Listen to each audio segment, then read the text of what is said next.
Bismillahirrahmanirrahim. Assalamualaikum warahmatullahi wabarakatuh.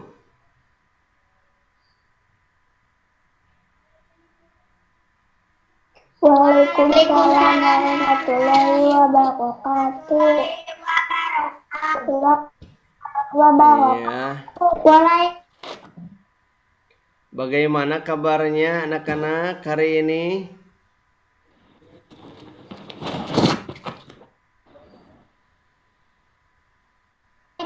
Baik. Alhamdulillah. Kalau baik semuanya, mudah-mudahan kita berada dalam lindungan Allah Subhanahu wa taala, diberi kesehatan jasmani dan rohani, serta kita pembelajaran pada hari ini mudah-mudahan kita diberikan dan dilimpahkan ilmu yang bermanfaat baik di dunia dan akhirat. Baik. Iya, nggak apa-apa, delay ya sinyalnya. Baik anak-anak sekalian, sebelum kita belajar agar tambah barokah belajarnya dan juga mendapatkan ilmu yang bermanfaat baik di dunia maupun di akhirat, mari sebelum belajar kita apa dulu? Berdoa.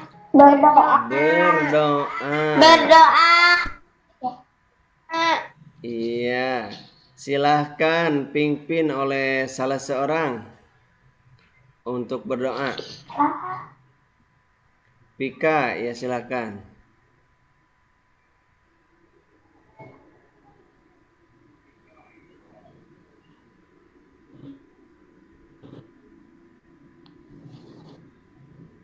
Teman-teman belajar, mari kita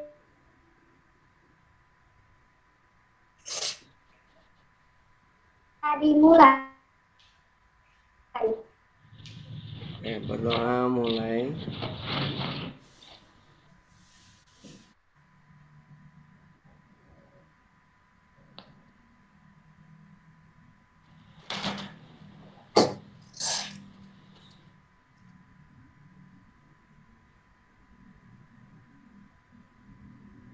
Sudah belum?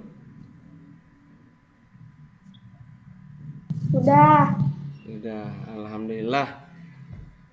Ya, senantiasa kita berdoa terlebih dahulu supaya sebelum melakukan kegiatan apapun, sebaiknya kita harus berdoa terlebih dahulu supaya apa yang kita lakukan mendapatkan keberkahan, mendapatkan ridho dari Allah Subhanahu wa taala, apapun itu.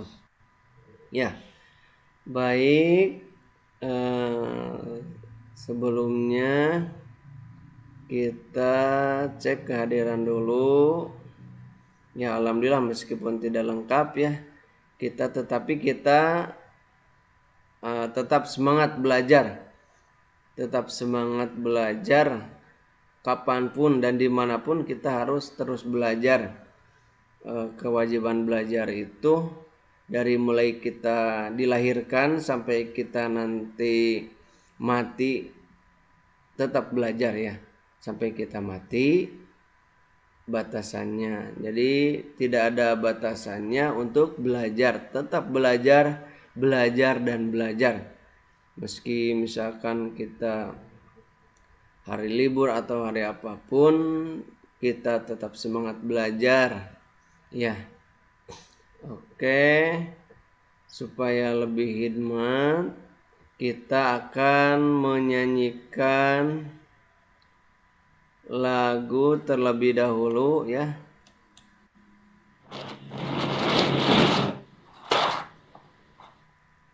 Kita akan menyanyikan lagu Gugur Bunga.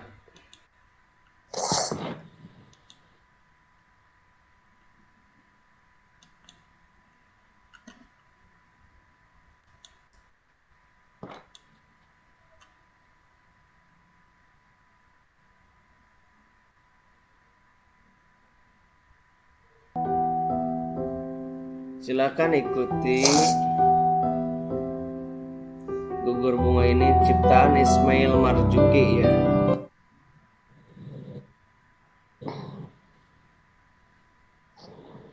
Mic-nya mohon dimatikan.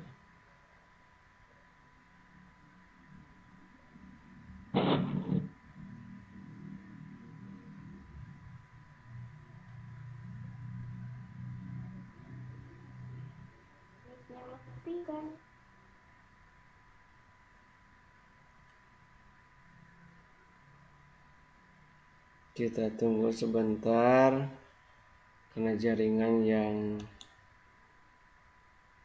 down.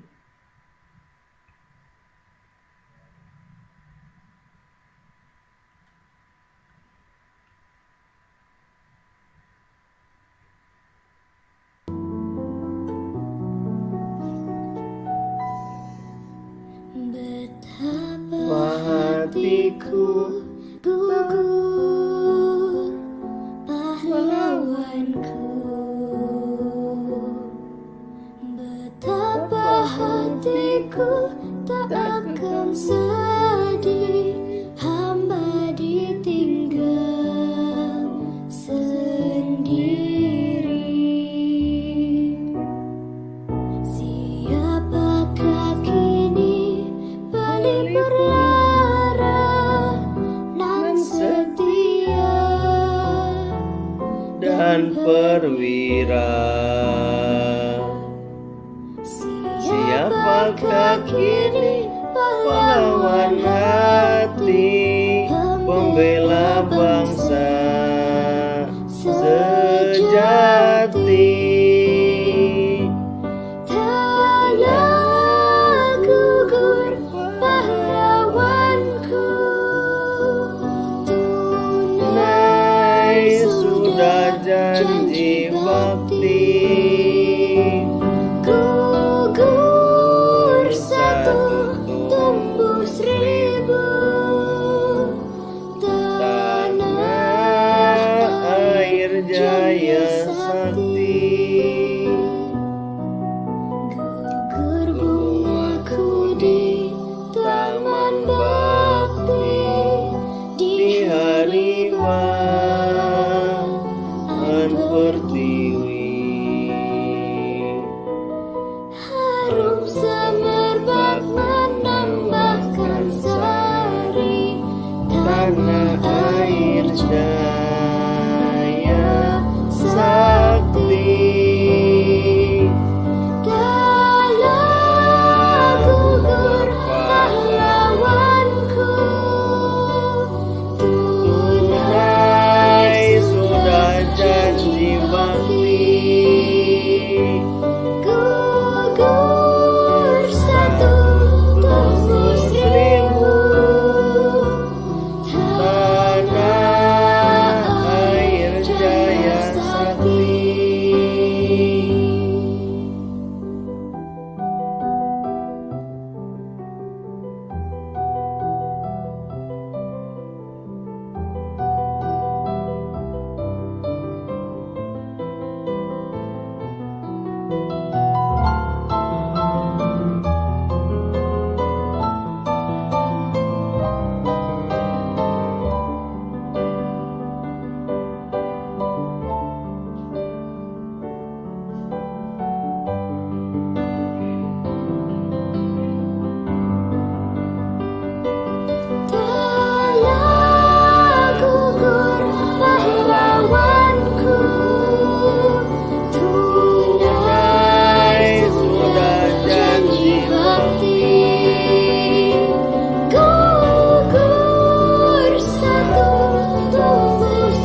Ya, itulah lagu nasional,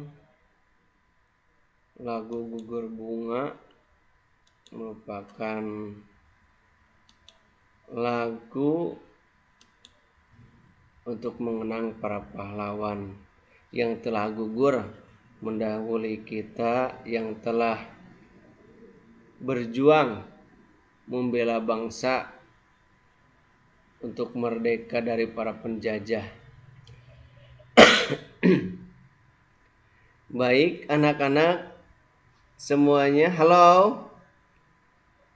Halo, masih adakah? Halo, halo, halo. Iya. Hai. Semangat pagi. Hai. Pagi. Oke, baik semuanya masih semangat pagi ya. Oke anak-anak, lihat barusan telah menyanyikan lagu Gugur Bunga.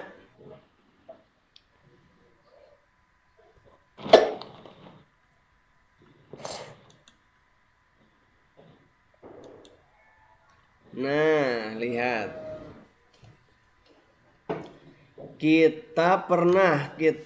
Misalkan kita lagi jalan di pinggir jalan raya, ataupun kita sedang berjalan, ataupun kita sedang duduk saja di pinggir jalan, tiba-tiba ada rekan ataupun yang lainnya, teman-teman yang lain atau siapa saja, pernah kita terus tiba-tiba ada orang lain ataupun rekan yang jatuh dari sepeda. Pernah? Pernah. Nah, terus kita kalau kita melihat orang lain yang misalkan mengalami kecelakaan, apa kita melihat saja, menertawakan atau menolongnya? Menolong. Iya, bagus ya, kita harus menolongnya ya. Jangan misalkan kita melihat orang lain yang mengalami kecelakaan, jangan cuma melihat saja atau bahkan kita menertawakan, itu jangan ya. Kita harus menolongnya. Nah, lihat cara menolong pertama kepada korban kecelakaan. Kita apakan dulu? Yang pertama apakan dulu? Bersihkan bagian luka dengan sabun antiseptik. Iya, betul. Yang pertama kita harus bersihkan dulu luka-lukanya dari kotoran-kotoran yang menempel harus dengan sabun antiseptik. Kenapa harus dengan sabun antiseptik? Dikarenakan supaya tidak ada kuman ya. Terus lagi setelah itu apa? Tekan perlahan bagian luka dengan perban atau kain bersih supaya lukanya yang keluar darahnya tidak terlalu banyak ya, makanya ditekan dengan perban. Terus selanjutnya diapakan? Oleskan bagian luka dengan krim antiseptik. Oleskan bagian luka dengan krim antiseptik. Nah, itu tadi kan langkah-langkah pertolongan pertama pada kecelakaan, merupakan pembelajaran kita minggu yang lalu. Dan ini tadi kan kita menolong teman kita yang jatuh dari sepeda. Nah, ini merupakan perbuatan yang mulia, perbuatan yang baik yang harus kita yang harus kita lakukan kepada siapa saja tanpa harus memandang siapa orangnya ya. Kita harus menolong orang yang lagi kebutuhan pertolongan kita. Oke, nah berkaitan dengan itu, pada kesempatan kali ini kita akan belajar tentang tema 5 pahlawanku. Subtema 3 sikap kepahlawanan. Nah, tadi sikap menolong kepada orang lain juga itu merupakan sikap kepahlawanan kita yang harus kita punyai, yang harus kita ada di dalam jiwa kita, jiwa menolongnya. Iya. Oke, anak-anak. Nanda. Iya. Oke, nah. Pada kesempatan kali ini kita akan tujuannya pembelajaran pada kali ini yaitu setelah nanti mengamati gambar PowerPoint tentang peta para pahlawan, siswa mampu mengumpulkan informasi tentang sikap kepahlawanan supaya kita mempunyai sikap kepahlawanan dari pahlawan nasional yang sudah diketahui dan yang ingin diketahui lebih lanjutnya. Setelah itu juga, setelah mengamati gambar PowerPoint peta para pahlawan, siswa mampu menjelaskan informasi tentang sikap kepahlawanan dari pahlawan nasional yang sudah diketahui. Dan juga setelah melakukan, nanti akan ada percobaan lagi ya. Nanti akan ada percobaan. Setelah melakukan percobaan tentang cermin, siswa dapat membuat laporan hasil percobaan yang memanfaatkan sifat-sifat cahaya dalam bentuk tulisan. Dan juga nanti siswa setelah melakukan percobaan tentang cermin, siswa dapat menyimpulkan sifat-sifat cermin dan hubungannya dengan penglihatan dengan tepat. Itu merupakan tujuan pembelajaran pada kali ini.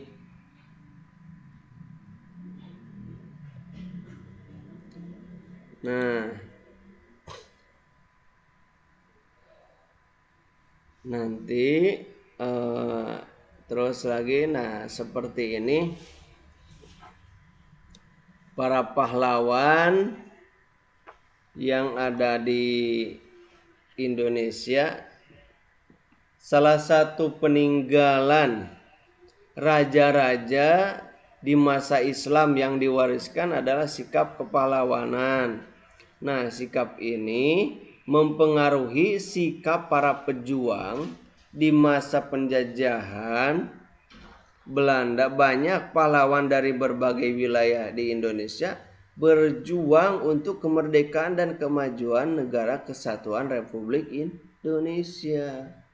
Negara Indonesia itu dulunya dijajah oleh Belanda selama 350 tahun. Dan juga setelah itu oleh Jepang selama 3,5 tahun. Terus kita berpikir, siapa sih pahlawan itu? Nah, pahlawan itu adalah seseorang yang berjuang untuk negara. Setiap negara itu mempunyai pahlawan nasional. Jadi kan untuk mengusir para penjajah itu yaitu oleh para pahlawan. Mereka lah yang mengusir para penjajah. Kemerdekaan ini bukan hadiah dari negara Belanda ataupun Jepang. Kemerdekaan ini harus ditebus dengan beratus-ratus jiwa. Nah, mereka lah yaitu yang disebut dengan para pahlawan ya. Indonesia ini memiliki banyak sekali pahlawan. Bukan hanya misalkan ini yang digambar cuma 7 orang, bukan hanya 7 orang. Oh, cuma 7 orang pahlawan Indonesia, bukan, banyak sekali. Nah, cuman yang kita bahas sekarang cuma 7 ya. Banyak sekali para pahlawan yang mengabdikan dirinya untuk negara, untuk kemerdekaan negara Indonesia ini.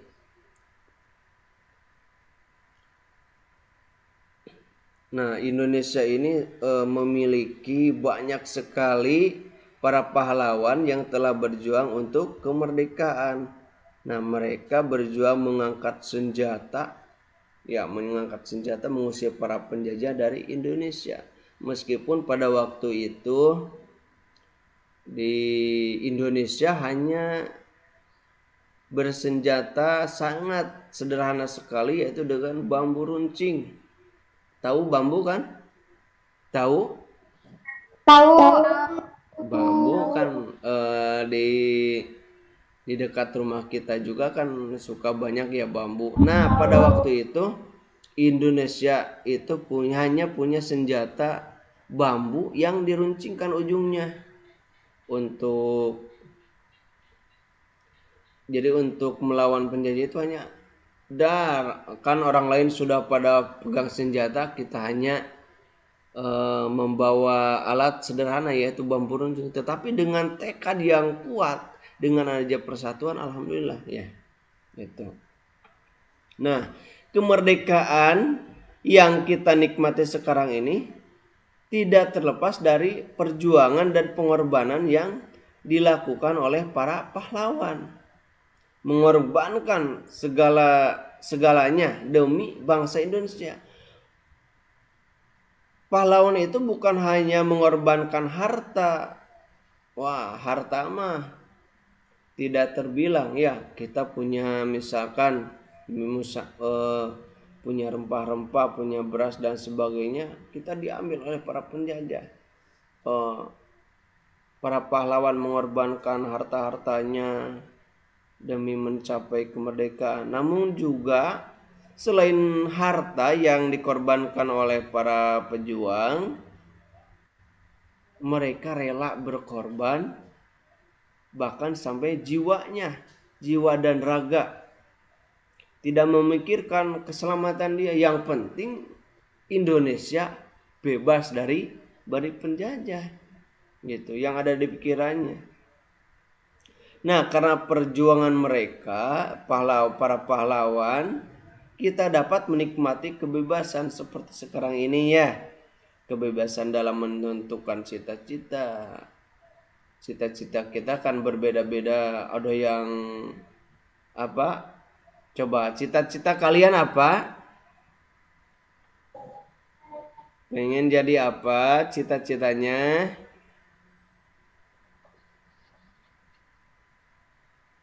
Punya cita-cita enggak? Guru. Oh, jadi guru, hebat. Jadi apa lagi? Jadi apa? Dokter. Wah, hebat. Jadi dokter. Terus jadi apa lagi? Guru. Oh, guru. Banyak ya. Ada yang ingin menjadi guru, ada yang ingin menjadi dokter dan sebagainya ya. Itu cita-cita kalian. Kita kan bebas menentukan cita-cita asalkan kita ada kemauan dan juga ada biaya, insya Allah ya. Terus kita mendapatkan pendidikan, bebas mendapatkan pendidikan seperti sekarang ini. Kan kalau waktu dulu ingin sekolah itu susah sekali, hanya orang yang kaya saja, hanya orang yang berpangkat saja, hanya sekelompok orang saja yang bisa mengenyam pendidikan. Kalau masyarakat yang kecil tidak bisa mengenyam pendidikan, tidak bisa merasakan pendidikan, tidak bisa merasakan sekolah seperti apa ya. Serta juga kita bebas mengemukakan pendapat pada sekarang. Pendapat kita ini bebas ya, tidak dilarang. Kan kalau dulu mah kita mau bicara juga, wah tidak boleh dan sebagainya. Nah, berikut ini para pahlawan yang dimiliki oleh Indonesia pada masa penjajah. Nah, sikap kepahlawanan mereka tidak jauh berbeda dan sikap kepahlawanan yang dimiliki raja-raja di masa Islam pada waktu itu yang yang memerangi para penjajah. Nah, ini yang bisa kita lihat misalkan. Nah, ini yang memakai gelung siapa ini? Namanya Cut Nyadin. iya, Cut Nyadin. Cut Nah, Nyadin. ini Cut Nyadin berasal dari mana? Berasal dari Nah, Aceh. iya, ini Cut Nyadin berasal dari Aceh. Berasal dari Aceh. Iya. Cut Nyadin ini Cut Nyadin ini adalah seorang pahlawan nasional Indonesia dari Aceh yang berjuang melawan penjajahan Belanda pada masa Perang Aceh. Nah, ini kan meskipun wanita, dia tidak takut kepada para penjajah. Tidak mentang-mentang, wah istri saya mah takut, saya mah istri, tidak. Tetapi Cut Nyadin ini berani sekali orangnya untuk melawan para penjajah ya. Nah, si Cut Nyadin ini bersama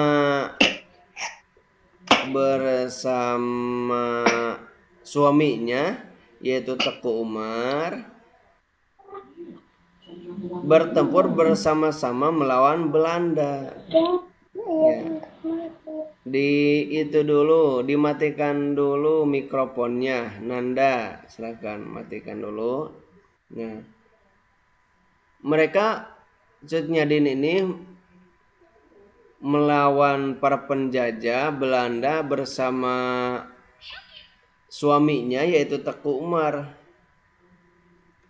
Namun Teku Umar itu gugur saat menyerang Melaboh ya, sekitar pada tanggal 11 Februari 1899 sehingga ia berjuang sendiri di pedalaman Melaboh bersama pasukan kecilnya ya. Nah, terus lagi ini siapa ini yang memakai bendok? Nah, ini siapa? Siapa? Pangeran Antasari. Oh iya, betul sekali, ini Pangeran Antasari ya. Nah, Pangeran Antasari ini iya, Pangeran Antasari ini adalah iya, Pangeran Antasari dia adalah seorang pahlawan nasional Indonesia. Ia juga sebagai Sultan Banjar.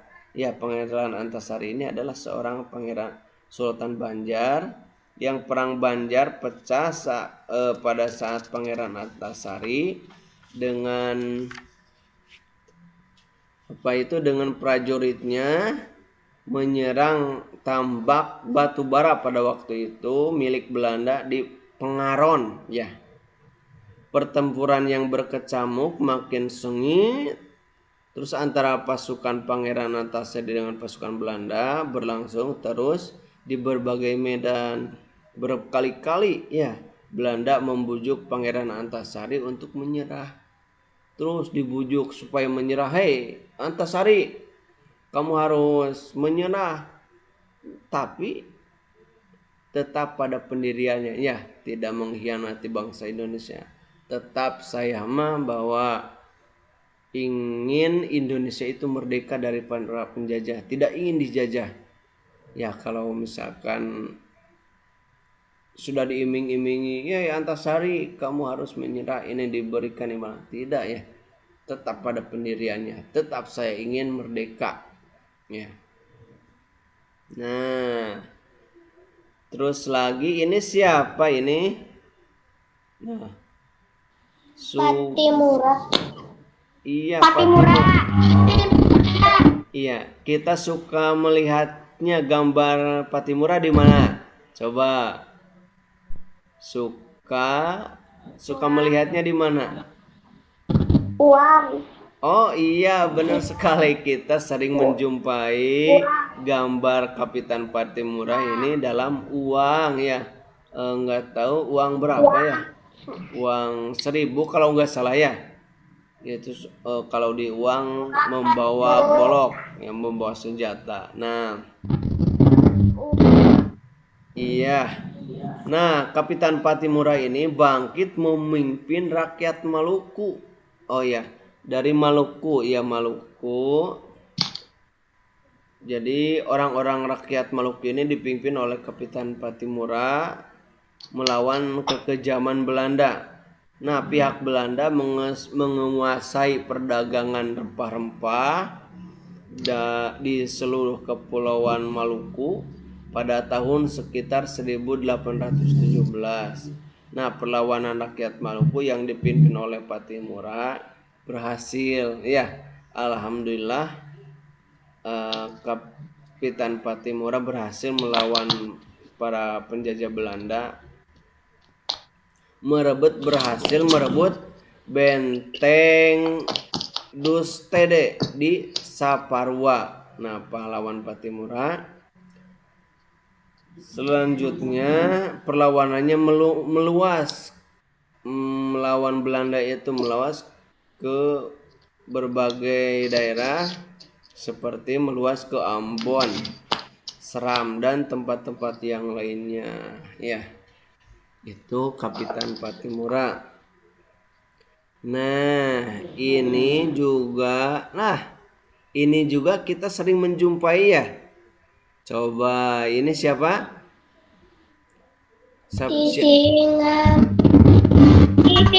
Sisinga Mangaraja. Kita juga sering menjumpai Sisinga Mangaraja. Kita sering menjumpainya ya di mana? Menjumpai gambarnya di mana? Oh iya, uang. Iya, tadi Patimura di uang. Juga Sisinga Mangaraja ini sering kita jumpai ya di uang. Sering kita melihatnya. Nah, Sisinga Mangaraja ini adalah seorang raja di negara Toba, Sumatera Utara. Nah, ini kan petanya di Sumatera Utara. Sekitar tahun 1883 sampai 1884. Nah, Sisinga Mangaraja ini berhasil melakukan konsolidasi pasukannya, kemudian bersama pasukan bantuan dari Aceh secara ofensif mereka menyerang kedudukan Belanda antara Uluan dan Balige, dan pada bulan Mei 1883 serta Tangga Batu pada tahun 1884 ya. Nah, ini juga siapa ini? Nah, ini wanita juga ya. Ini juga siapa? Namanya Raden Dewi apa? Betul sekali.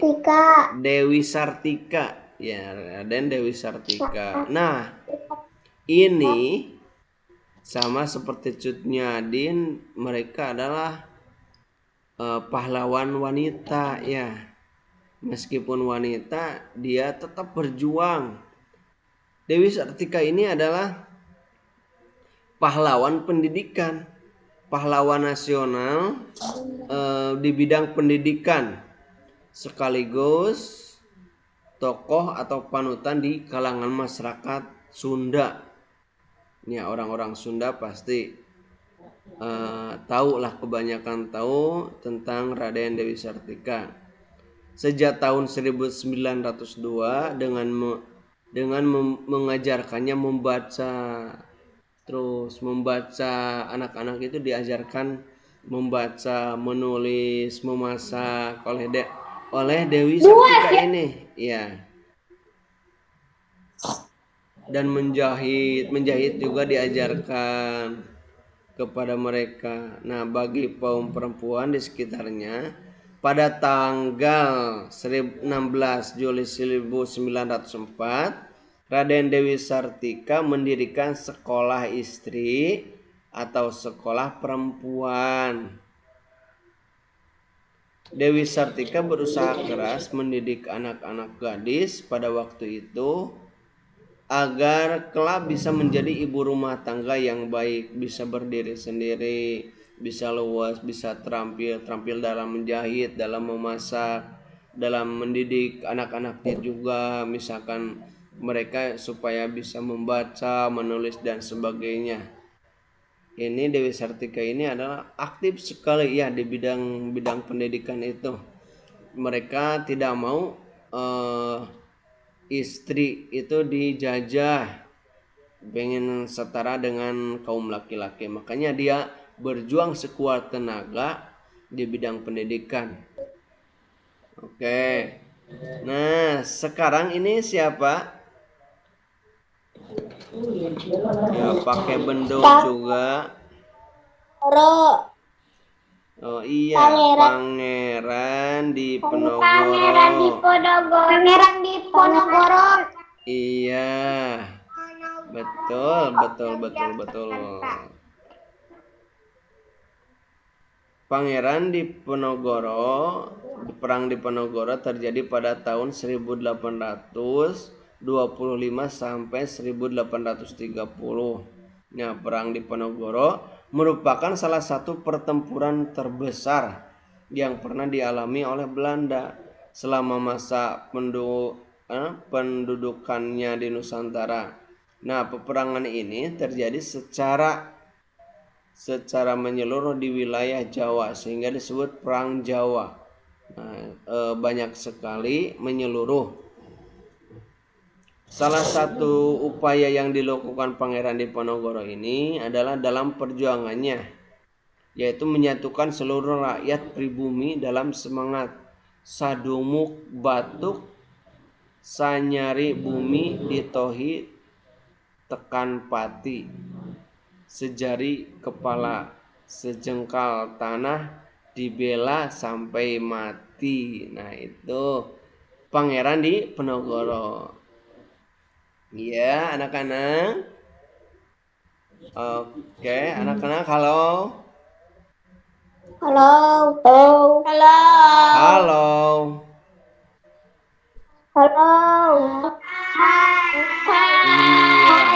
ada yang lupa ya kalau Bapak bilang halo, maka jawabannya hai. Iya. Halo.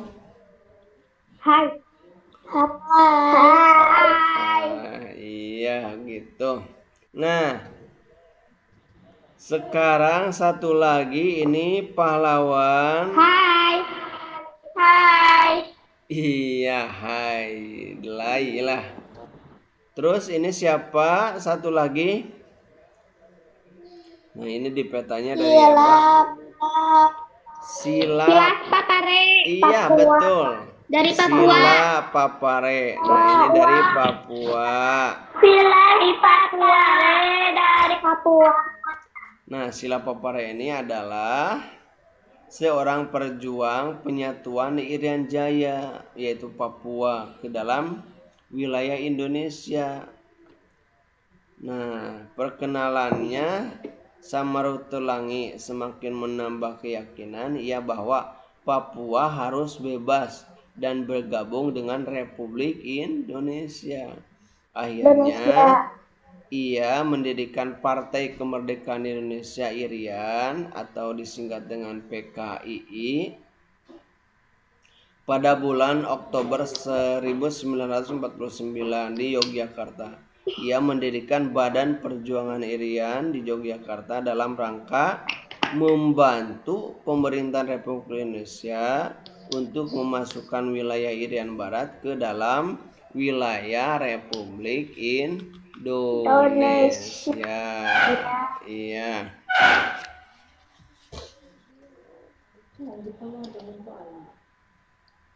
Nah, nanti silakan isi ini.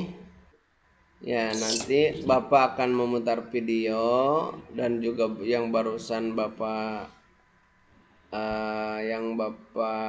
terangkan barusan, silahkan tuangkan pemahaman ke dalam tabel ini.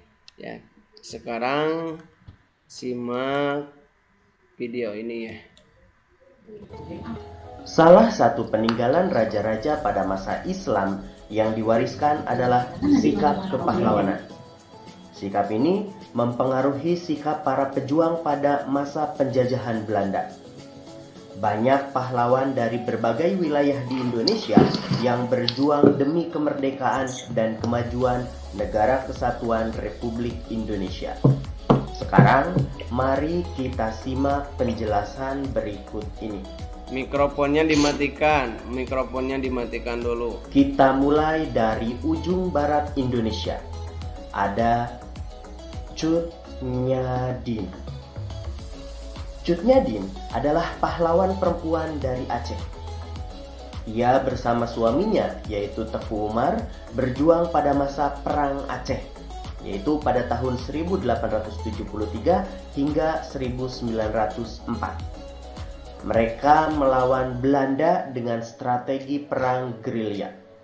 Di tengah perjuangannya melawan Belanda, Cut Nyadin tertangkap dan diasingkan ke Sumedang, Jawa Barat. Cut Nyadin pun wafat di tempat pengasingannya tersebut. Yang kedua, ada Sisingamangaraja. Sisingamangaraja adalah pahlawan dari Sumatera Utara. Beliau adalah raja di negeri Toba. Sisingamangaraja melawan tentara Belanda yang melakukan invasi militer ke daerah Aceh dan Sumatera. Pahlawan berikutnya adalah Dewi Sartika. Dewi Sartika adalah pahlawan perempuan dari Jawa Barat. Dewi Sartika adalah perintis pendidikan bagi kaum wanita di Jawa Barat. Beliau mendirikan sekolah keutamaan istri. Sama halnya seperti R.A. Kartini, Dewi Sartika pun berjuang dicatat untuk yang penting-pentingnya ya bagi kaum wanita, terutama dalam hal pendidikan. Ya. Masih di Pulau Jawa, ada Pangeran Diponegoro. Pangeran Diponegoro mengangkat senjata untuk melawan Belanda di Jawa. Beliau memimpin Perang Diponegoro atau Perang Jawa pada tahun 1825 hingga 1830. Pada perang ini, Belanda menggunakan siasat licik dengan mengajak berunding. Dalam perundingan tersebut, Pangeran Diponegoro ditangkap dan diasingkan. Dari Pulau Kalimantan ada Pangeran Antasari. Pangeran Antasari adalah pemimpin Perang Banjar pada tahun 1859 hingga 1905. Perang ini dipicu oleh keinginan Belanda untuk menguasai wilayah Kesultanan Banjar, Kalimantan Selatan yang kaya akan batu bara. Selanjutnya ada Kapitan Patimura. Kapitan Patimura adalah pahlawan dari Maluku. Patimura memimpin rakyat Maluku melawan kekejaman Belanda. Dari ujung timur Indonesia ada Sila Papare. Sila Papare adalah pejuang penyatuan Irian Jaya ke dalam wilayah Indonesia.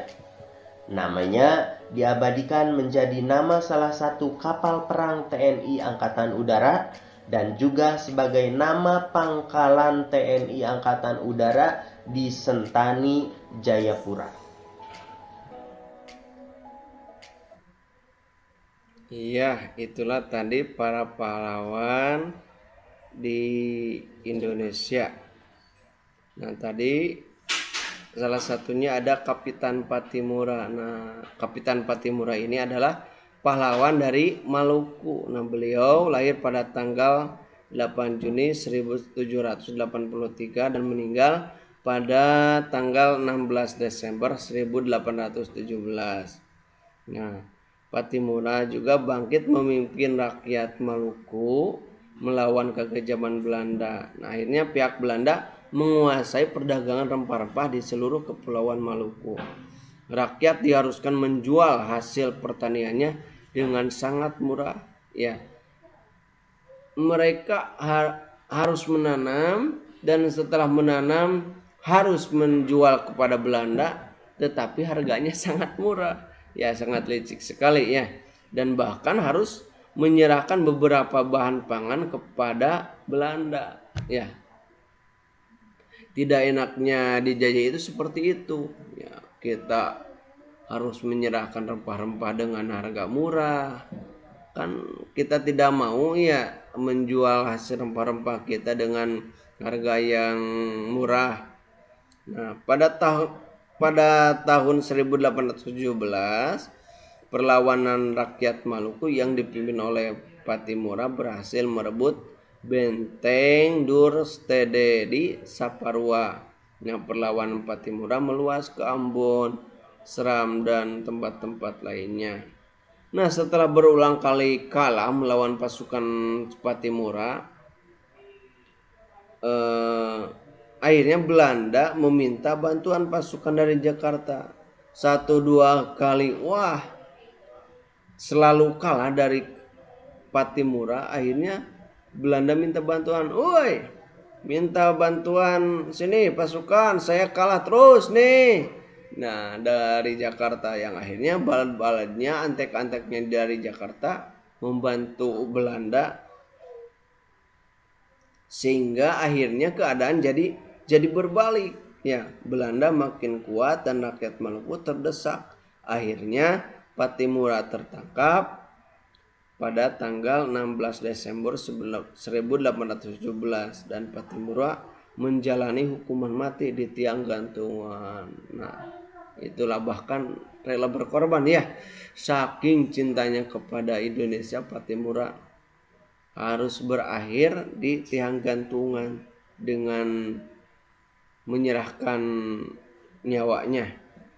Nah, sekarang silahkan tuliskan sikap kepahlawanan yang dimiliki oleh para pahlawan tadi dan raja-raja di masa Islam. Nah, sikap-sikap kepahlawanan apakah yang dimiliki mereka? Ya, apa saja yang dimiliki oleh para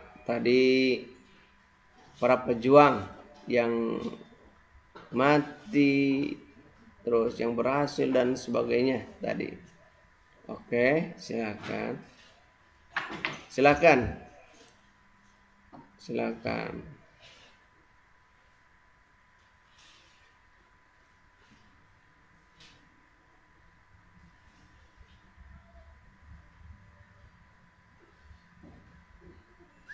dikerjakan sikap-sikap kepahlawanan apa yang tadi dimiliki oleh para pahlawan tadi.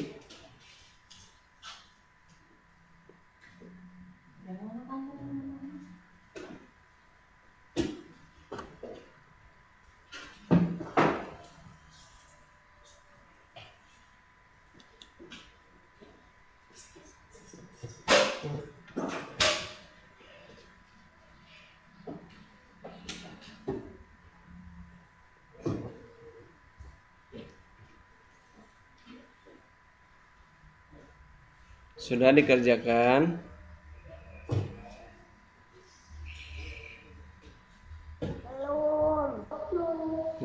silakan. Belum. Oke. Belum.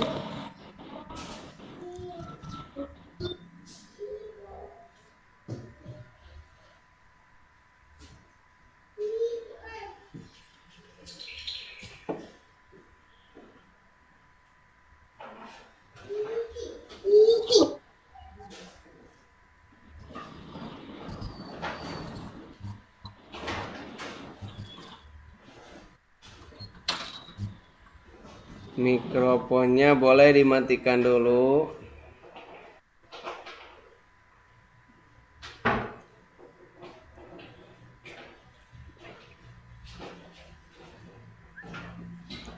Selain tadi sikap kepahlawanan yang dimiliki oleh para pahlawan tadi, tuliskan juga sikap-sikap kepahlawanan yang harus dimiliki oleh kita ataupun masyarakat di sekeliling kita. Sikap apa yang harus dimiliki oleh kita setelah meneladani dari sikap-sikap kepahlawanan tadi. Kan tidak mungkin ya kita sekarang menirukan para pahlawan seperti tadi. Kita melawan Belanda, kan kita sekarang sudah merdeka, tapi harus bagaimana gitu dalam kehidupan sehari-harinya.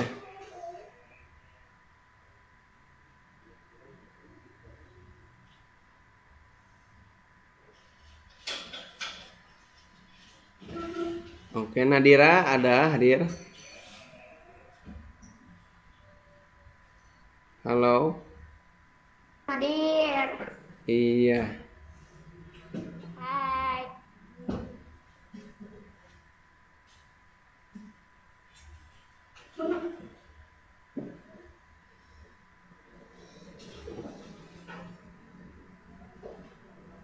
Oke. Silahkan lihat hasil pekerjaannya. Sikap-sikap kepahlawanan yang dimiliki tadi oleh para pahlawan dan raja-raja di masa Islam. Pertama apa tadi? Halo? Di antaranya apa? Cinta. Apa? Cinta apa?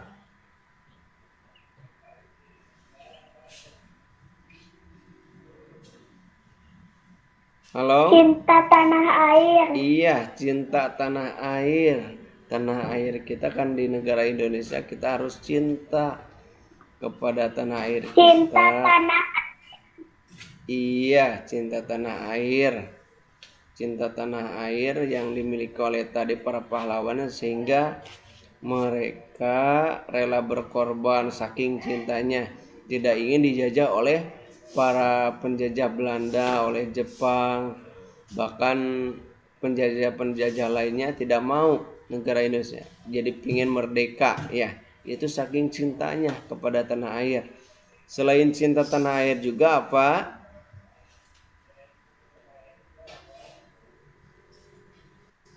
Halo? Selain Rela berkorban. iya, bagus. Rela berkorban. Rela berkorban. Nah, rela berkorban maksudnya berbuat apapun dilandasi dengan rasa ikhlas, ya, tanpa mengharapkan pujian, imbalan pada orang lain maupun negara. Misalkan tadi Patimura itu berjuang melawan Belanda, wah pengen dipuji oleh negara, pengen dijadikan wah pahlawan nasional. Tidak ya, mereka rela berkorban itu dengan rasa ikhlas, untuk negara ya. Selain rela berkorban apa lagi? Pemberani. Pemberani. Iya, pemberani.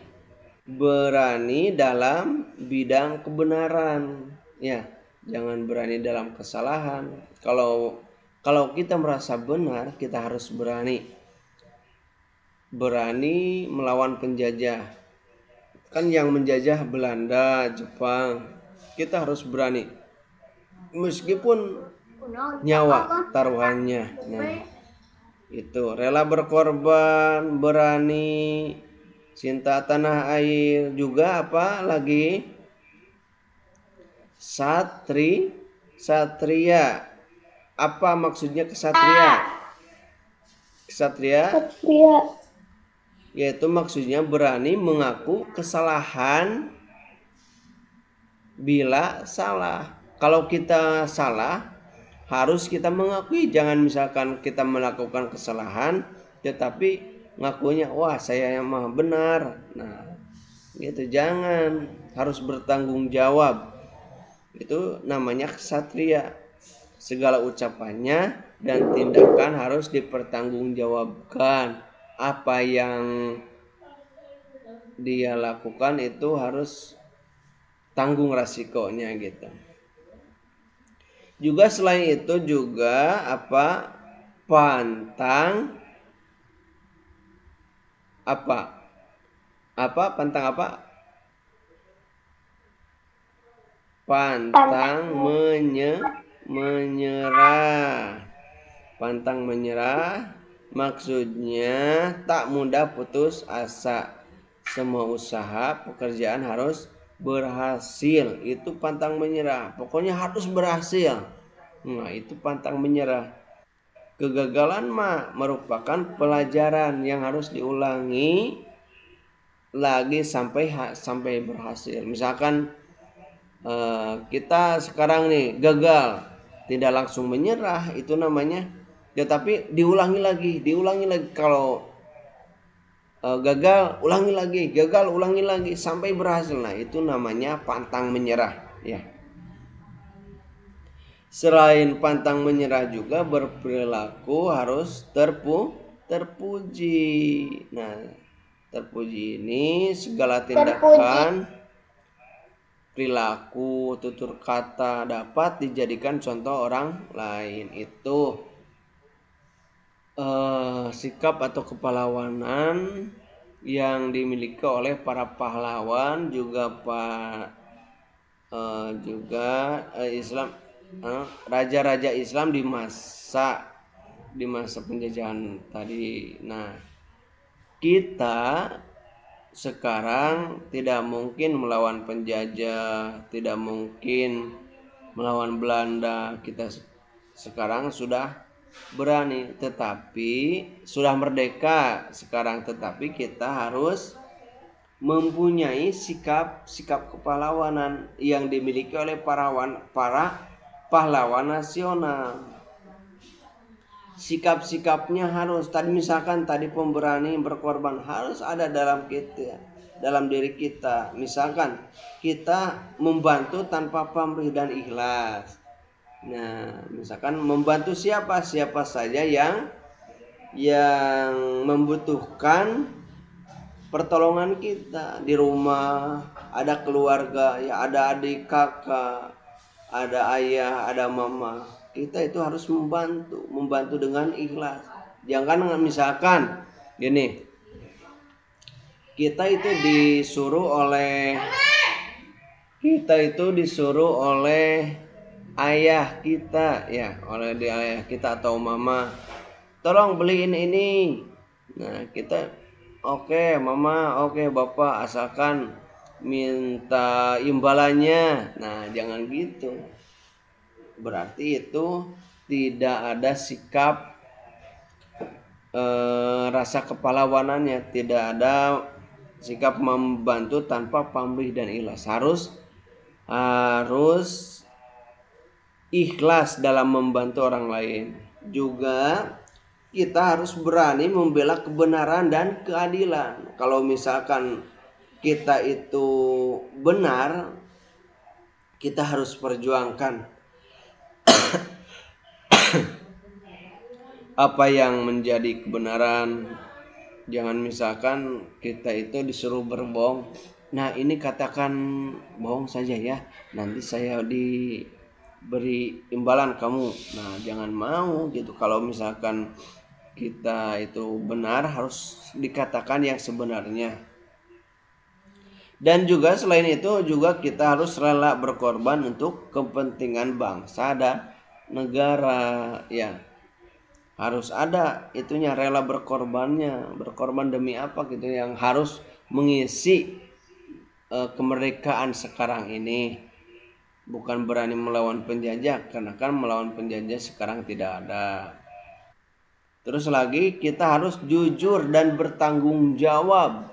Jujur, apa yang sebenarnya terjadi kita harus katakan. Jangan yang sebenarnya ini kita katakan itu, ataupun kenyataannya itu kita katakan yang ini. Nah, dan juga kita harus bertanggung jawab. Apa yang kita lakukan kita harus berani menanggung resikonya. Misalkan contoh kecilnya saja, kita memegang pensil teman kita, tiba-tiba pensil itu patah. Nah, kita itu, oh iya oleh saya ini, saya akan ganti. Nah, itu sikap, salah satunya sikap bertanggung jawab. Kita yang mematahkan, kita harus berani menanggung resikonya, ya gitu. Terus lagi, selain itu juga kita harus mengutamakan kepentingan bangsa dan negara di atas kepentingan pribadi atau kepentingan umum. Kepentingan umum kan banyak, sedang kepentingan misalkan pendidikan ataupun banyaklah tempat-tempat umum yang lainnya. Juga kita harus memiliki rasa cinta tanah air dan pantang menyerah juga, ya. Pantang menyerah dalam segala urusan.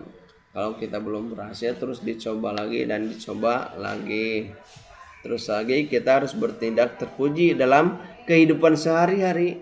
Bukan pupujian, tetapi harus terpuji. Beda antara ingin dipuji dan sikap terpuji. Kalau sikap terpuji itu baik, yaitu sikap yang baik. Kalau ingin dipuji itu yang ria gitu. Terus lagi kita harus memiliki jiwa pengabdian yang tinggi terhadap negara Indonesia kita ini. Halo.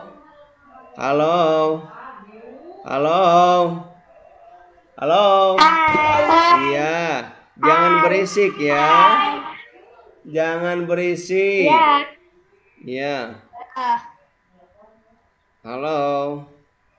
Ibu-ibunya mohon jangan berisik, ibu-ibunya. Ya. Ya, lihat. Lihat ini. Ini apa namanya? Anak-anak, ini apa namanya? Apa namanya ini? Nah, ini. Di kepala namanya apa? Halo, ada?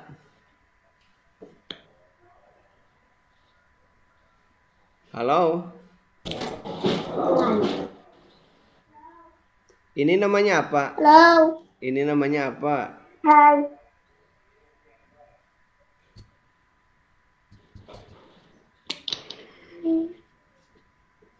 Halo. Anak-anak, ini namanya apa ini? Hidung. Ini apa? Tadi ini apa?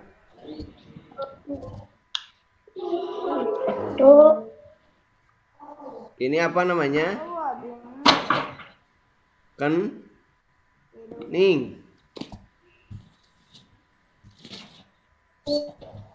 Ini apa namanya ini? Ini apanya?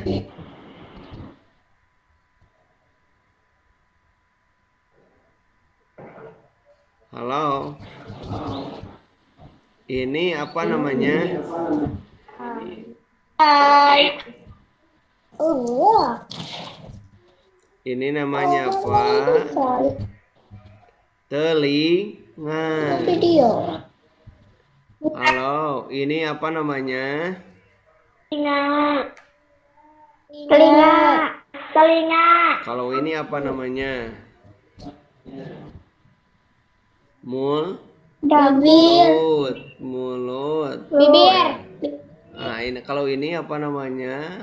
Dagu. Oke. Bibir. Kalau Bapak misalkan nanya, silahkan pegang ya, pegang silahkan. Dagu, mana dagu? Dagu mana? Oke, kalau ini yang Bapak pegang apa? Kalau yang Bapak pegang telinga ya. Telinga. Oke anak-anak. Nah, tadi Telinga. oke. Tadi pahlawan Pattimura berjuang melawan penjajah Belanda itu supaya kekayaan alam Indonesia yang berupa rempah-rempah tidak dikuasai oleh Belanda. Nah, selain Pattimura, Indonesia memiliki pahlawan nasional lainnya yaitu Bung Tomo. Siapa? Bung Tomo. Nah, perjuangan Bung Tomo. Perjuangan Bung Tomo turut membakar semangat pemuda Indonesia untuk berjuang. Karena itulah ia pantas Bung Tomo juga disebut pahlawan nasional. Dede di halo. Iya, lihat ke sini, lihat. Lihat ke kamera. Lihat ke kamera. Nanda. Oke. Nah, perjuangan Bung Tomo turut membakar semangat pemuda Indonesia untuk berjuang. Makanya Bung Tomo ini disebut juga pahlawan nasional. Untuk mengenang jasa Bung Tomo, ada beberapa barang milik Bung Tomo yang disimpan di Tugu Pahlawan. Halo, mikrofonnya ditutup dulu. Nanda, ditutup dulu mikrofonnya. Nah, mobil Bung Tomo berjenis Opal. Mobil Bung Tomo berjenis Opal Kapitan, namanya Opal Kapitan. Nah, mobil itu berwarna hitam dan menjadi koleksi. Nah, seperti ini menjadi dengan mobil. Nah,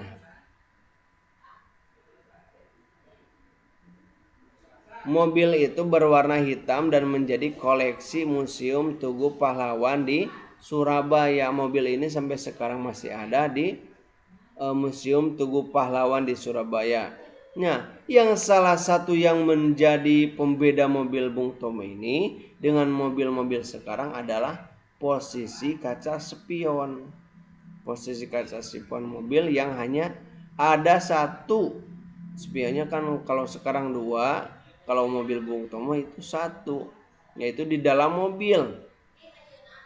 Nah, salah satu bagian mobil yang penting adalah kaca spion. Sangat penting sekali ya. Pernah kita melihat spion mobil? Motor? Iya, mobil. Kita pernah melihat spion mobil dan motor. Itu bagian yang sangat penting ya. Nah, kaca spion ini bisa menghasilkan bayangan yang lebih kecil dan benda dari benda sebenarnya. Tahukah kamu bagaimana sifat cermin? Kamu tahu enggak sifat-sifat cermin? Nah, bagian dari mobil yang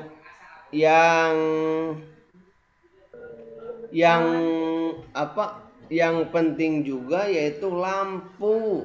Ya, lampu, lihat ada lampunya. Nah, di dalam lampu itu terdapat permukaan cekung. Kan kalau tadi spion, cembung, ya. Kalau di dalam lampu itu cekung. Nah, seperti ini spion yang menyerupai cermin cekung. Juga cermin cekung ini berfungsi untuk menyorotkan cahaya sampai jarak jauh supaya cahayanya mengumpul dan menyorot kepada jarak yang jauh, makanya ada lampunya gitu ya. Oke, sekarang kamu silahkan akan melakukan percobaan tentang cermin. Siapkan dulu peralatan-peralatannya. Dikerjakan di LKPD yang sudah dibagikan di grup WA yang Bapak tadi bagikan. Nah, diisi ya tentang percobaan-percobaannya. Percobaan cermin. Peralatannya yaitu bagian cembung sendok, cembung dan ataupun kaca spion, juga cermin cekung yaitu berbagian cekungan sendok, juga cermin datar ya, itu peralatannya.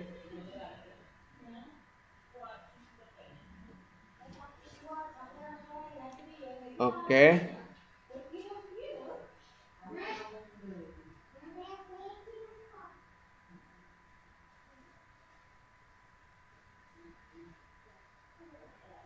Oke, silakan kerjakan sesuai yang diperintahkan di LKPD ya.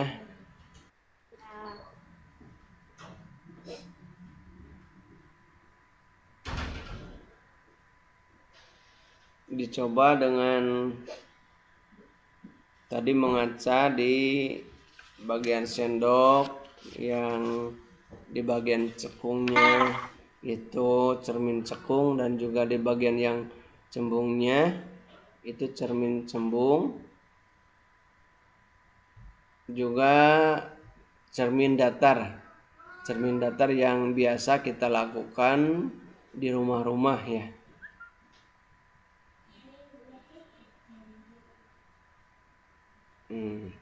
Seperti ini cermin datar ya. Nah, mengapa kita terbentuk bayangan pada cermin? Bayangan pada cermin terbentuk atau terjadi karena permukaan cermin memantulkan hampir seluruh berkas sinar dari benda di sekeliling yang tertangkap oleh permukaan yang halus. Ya, sudah mengerjakannya? Halo anak-anak. Oke. Sudah? Nah, Belum. iya. Oke, sambil berjalan saja. Nah, tadi lihat. Sudah. Lihat. Coba kita bercermin di cermin datar. Lihat. Seperti di gambar. Nah, kalau cermin datar ini bayangannya yang terbentuk bersifat semu atau maya. Terus bayangan yang terbentuk sama besar dengan benda. Kalau cermin datar antara kita dan bayangannya sama besar. Juga bayangannya tegak atau tidak condong atau yang lainnya. Terus jarak benda cermin sama dengan jarak bayangan ke cermin. Antara cermin kepada kita dan cermin kepada bayangan itu jaraknya sama. Tetapi bayangan cermin bertukar sisinya. Lihat. Artinya bagian kanan benda menjadi kiri. Coba kita kalau bercermin, angkat misalkan tangan kanan, kan kalau kita lihat di cermin mah yang mengangkat itu adalah tangan kiri, padahal kita yang sebenarnya ada mengangkat tangan kanan gitu. Nah, cermin cekung. Nah, sendok yang cekungnya atau bohlam, baterai, lampu di mobil juga tadi. Cermin yang bagian pemantulannya melengkung ke dalam. Itu untuk selanjutnya mengumpulkan cahaya atau konvergen. Terus juga sifatnya itu jika letak benda dekat dari cermin cekung, maka bayangannya maya lebih besar dan tegak. Jika letak benda jauh dari cermin cekung, maka bayangan nyata dan terbalik. Bayangan nyata adalah bayangan yang terjadi di luar cermin, tetapi dapat dibentuk oleh layar. Nah, kalau cermin cembung, yaitu contohnya seperti spion yang melengkung. Sekarang mah spionnya ada yang datar juga ya cerminnya, tetapi kebanyakan spion itu cermin cembung. Cermin cembung ini memiliki muka cermin berbentuk cembung keluar seperti setengah bola ya. Nah, cermin cembung ini berfungsi untuk memantulkan dan kemudian menyebarkan cahaya datang. Sifat bayangan cermin cembung yaitu tegak, lebih kecil, bayangan tidak terbentuk pada layar. Iya. Halo? Halo? Masih adakah di sana?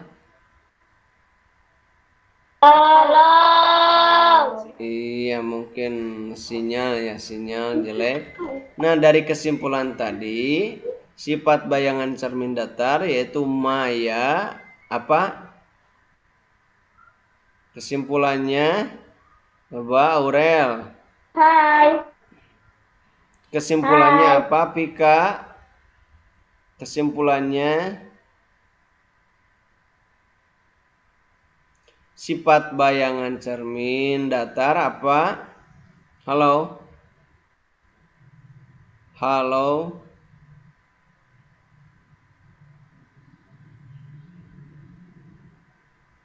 Halo? Hai. Kesimpulannya apa? Hai. Pika, silakan dibaca kesimpulannya. Sifat bayangan cermin datar yaitu ya. Pika, halo. Bayangan cermin datar yaitu maya, sama besar, tegak, berkebalikan, dan jarak benda ke cermin sama dengan jarak bayangan ke cermin. Terus lagi, sifat bayangan pada cermin cekung tergantung pada jarak benda, dan sifat bayangan pada cermin cembung adalah tegak, diperkecil, dan maya. Nah, sekarang silakan isi lembar evaluasi yang sudah Bapak kirim ke grup WA.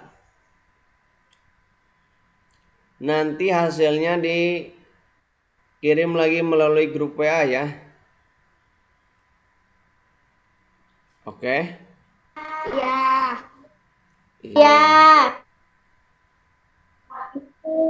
Iya.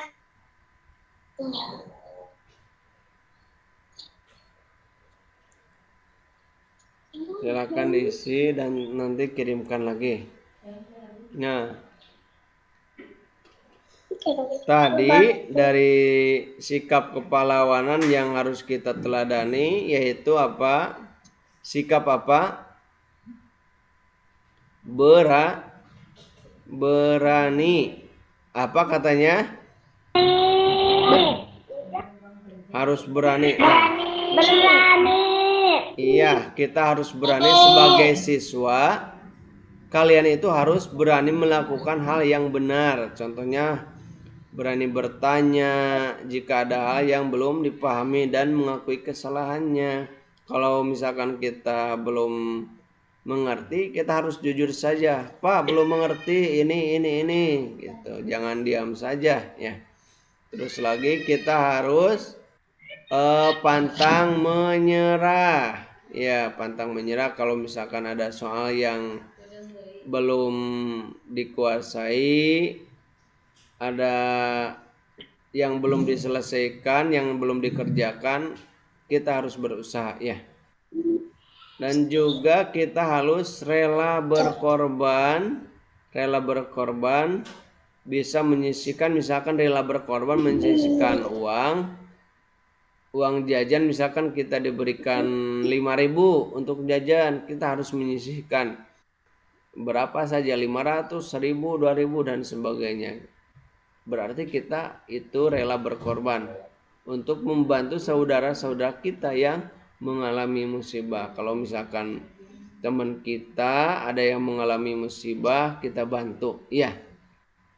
Oke anak-anak. Halo. Halo, hai. Iya. Alhamdulillah ya, kita sudah di penghujung pembelajaran. Alhamdulillah, dari awal sampai akhir kita belajar, mudah-mudahan diberikan ilmu yang bermanfaat dunia dan akhirat. Jangan lupa nanti hasil evaluasinya dikirimkan ke grup WA ya. Setelah belajar, kita sebaiknya apa dulu? Berdoa. Oke, silahkan pimpin lagi oleh Vika. Silahkan. Teman-teman, sebelum mari kita berdoa dimulai.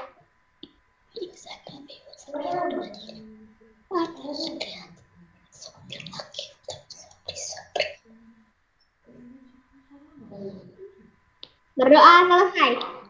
Alhamdulillah, dengan ucapan hamdalah sama-sama. Mari kita mengucapkan hamdalah bersama-sama. Alhamdulillah Rabbil alamin. Wassalamualaikum warahmatullahi wabarakatuh. Selamat berjumpa di pembelajaran selanjutnya.